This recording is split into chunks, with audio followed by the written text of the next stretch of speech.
الحمد للہ رب العالمین۔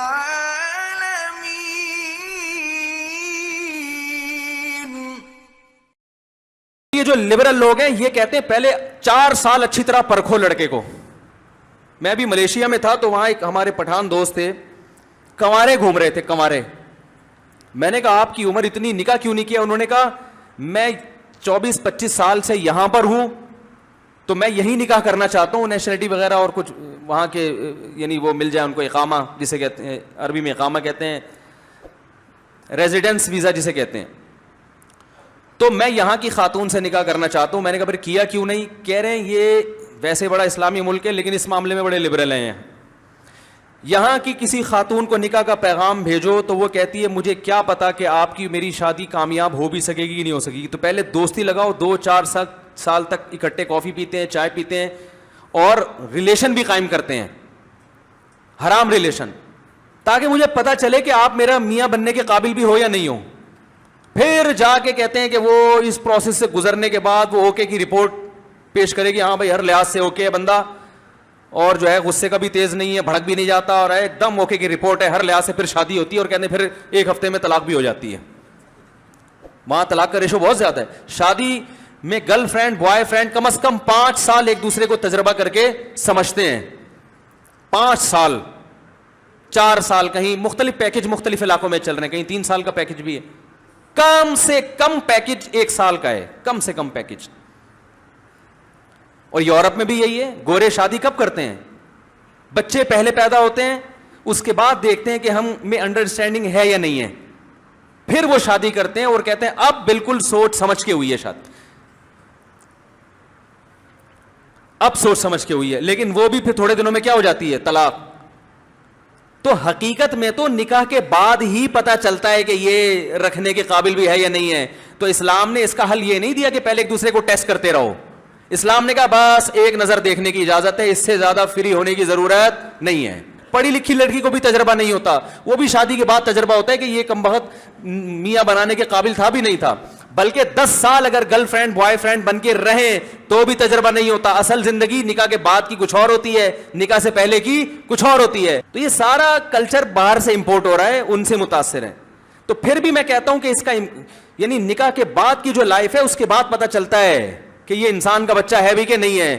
تو اس کا شریعت نے یہ حل نہیں رکھا کہ 20-20 سال تجربے کر کے دیکھو یا 6-6 مہینے استخارے نکالو، اس کا حل طلاق کا آپشن دیا ہے کہ اگر ایک تجربہ غلط ہو گیا ہے تو ان کو زبردستی ایلفی سے چپکاؤ مت، امساکم بمعروف، بھلے طریقے سے جڑ کے رہو، او تسریحم بإحسان، نہیں بنتی تمیز سے علیحدگی اختیار کرو۔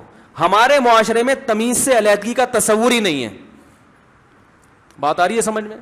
ہمارے معاشرے میں یہ ہے کہ یا تو شادی نہیں کریں گے، استخارے نکالتے رہیں گے، بٹ کالا آ رہا ہے، پیلا آ رہا ہے، نیلا آ رہا ہے، بزرگ نے بتایا دانا الٹا گھوم گیا تو کالا ہو گیا تو نیلا ہو گیا، پھر انگوٹھی، مہینے لگا دیں گے نکاح میں، اور جب ہو گیا اب نہیں بن رہی تو ٹھیک ہے، پہلے کچھ پروسیس اسلام نے بیان کیے ہیں کہ محبت سے جوڑو، دونوں خاندان بیٹھیں، نصیحت کرو، اور یہ بھی بتایا کہ ہر گھر میں محبت نہیں ہوتی، کوئی آڑا ترشا چل کے ہی زندگی گزاری جاتی ہے، ہر لحاظ سے کوشش کر لی پھر بھی نہیں آیا تو اسلام کہہ رہے تمیز سے علیحدگی۔ اب ہمارے یہاں کیا ہے کہ نہ تمیز سے ملاپ ہوتا ہے، ہو جائے تو پھر علیحدگی کا آپشن ختم۔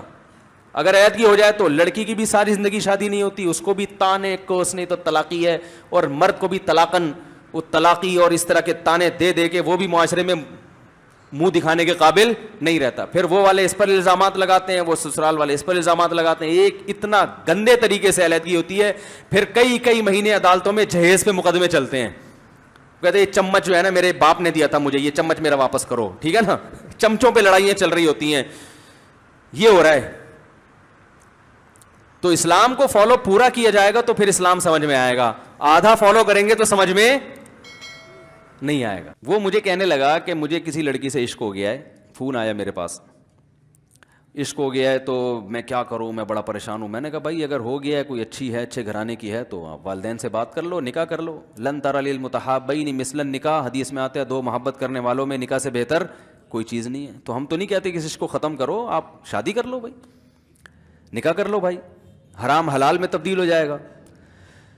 کہنے لگا کہ یار وہ مفتی صاحب مسئلہ یہ ہے کہ اس کے ابا نہیں مان رہے۔ میں نے کہا ابا کو پھر مجھے نہیں فون کرو, ابا کو فون کرو, جو میں اس کا ابا نہیں ہوں. تو پھر ابا کو فون کرو, اس کے یہی اپنی فریاد اس کے ابا کے سامنے رکھو. کہہ رہے یار بہت ٹرائی کر لی, بہت کوشش کر لی, اس کے پیرنٹس ماننے کے لیے تیار نہیں ہے.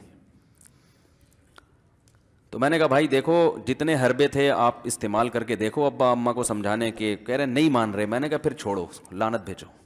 ایک چیز مقدر میں نہیں ہے, غلط طریقے سے حاصل کرنے کی کوشش مت کرو. شریف لوگ شریفوں کی طرح ہی کرتے ہیں نا. تمیز کا یہی ہے کہ ابا اماں سے بات کی جائے. میں نے کہا میں دعا کر لوں گا آپ کے لیے, آپ نے مجھے کچھ سمجھ کے فون کیا تو میں بھی دعا کرتا ہوں, اے اللہ اس کے لیے بہتر ہے تو مقدر فرما دے, ابا کو دل کو نرم کر دے. ابا کو چاہیے وہ جب خود کسی کے ابا سے انہوں نے اپنا سوچے نا, ابا سے میری بات, میں نے یہ بھی کہا کہ ابا سے بات کرا دو. میں ابا کو سمجھاؤں گا بھائی اگر بندے میں کوئی بڑی خرابی نہیں ہے تو یار بلا وجہ خام خام انکار نہ کرو. لیکن وہ بقول اس کے بھائی یہ سارے حربے ناکام ہو گئے. تو میں نے کہا پھر وہاں سے دماغ ہٹاؤ. یہ جو عاشق لوگ کہتے ہیں نا ہم دماغ ہٹانا بھی چاہیں تو نہیں ہٹتا, جھوٹ بولتے ہیں. یہ جھوٹ بولتے ہیں, یہ ہٹانا چاہتے ہی نہیں ہے کمبخت. حقیقت بتا رہا ہوں آپ کو, دنیا میں بڑی سے بڑی محبت ختم ہو سکتی ہے اگر انسان چاہے. مر جاتے ہیں تو محبت ختم ہوتی ہے کہ نہیں ہوتی؟ دیکھو جب میاں مرتا ہے, جوان شوہر مر جائے کسی خاتون کا, بوڑھے کو تو وہ چاہتی ہیں کہ بعض دفعہ کہ بھائی اب اس کو نچوڑ تو لیا ہے ہم نے پورا, پینشن ملے گی اب تو ہمیں, پلاٹ بھی دے دیا اس نے, گھر بھی میرے نام کر دیا, بچے بھی بڑے کر دیے. بعض خواتین کیا کرتی ہیں جوانی میں میاں کو نچوڑنے کے بعد بڑھاپے میں بہت ستاتی ہیں. بھائی سب خواتین کی بات نہیں کر رہا میں, لیکن بعض خواتین ایسا کرتی ہیں, وہ بڑھاپے میں میاں کو, کیونکہ وہ کسی کام کا نہیں ہے نا کھانسنے کے علاوہ, تو بچوں کے ساتھ مل کے انتقام لیتی ہیں اس سے. ایسا نہیں کرنا چاہیے, بہت بڑا جرم ہے. عورت غیرت مند ہوگی نا تو بڑھاپے میں بچوں کی طرفداری کے بجائے اپنے شوہر کی طرفداری کرے گی. یہ بھی اچھے اخلاق کی علامت ہے. وہ کہے گی بیٹا تمہیں جو میں نے اتنی محبت سے پالا ہے نا, اس شخص نے مجھے سہارا دیا, گھر دیا, اس نے مجھے چھاؤں دی, اس کی بیس پر آج تمہارے بازو میں قوت ہے. تو غیرت مند عورت کیا کرے گی, وہ بڑھاپے میں کس کا ساتھ دے گی؟ مرد کا ساتھ, شوہر کا ساتھ دے گی, بچوں کی سائڈ نہیں لے گی. وہ آج کل بچوں کی سائڈ لینا شروع کرتی ہیں, بچوں کے ساتھ مل کے اس کو ستاتی ہیں, کیونکہ اب بچوں سے مفاد ہے نا. اور غیرت مند آدمی بھی ایسے موقع پر بچوں کی سائڈ نہیں لے گا. وہ کس کی سائڈ لے گا؟ بیوی کی. وہ کہے گا بھائی پہلے یہ رفیق ہے, پہلے یہ بیٹا میری زندگی میں آئی ہے, تم بعد میں آئے ہو.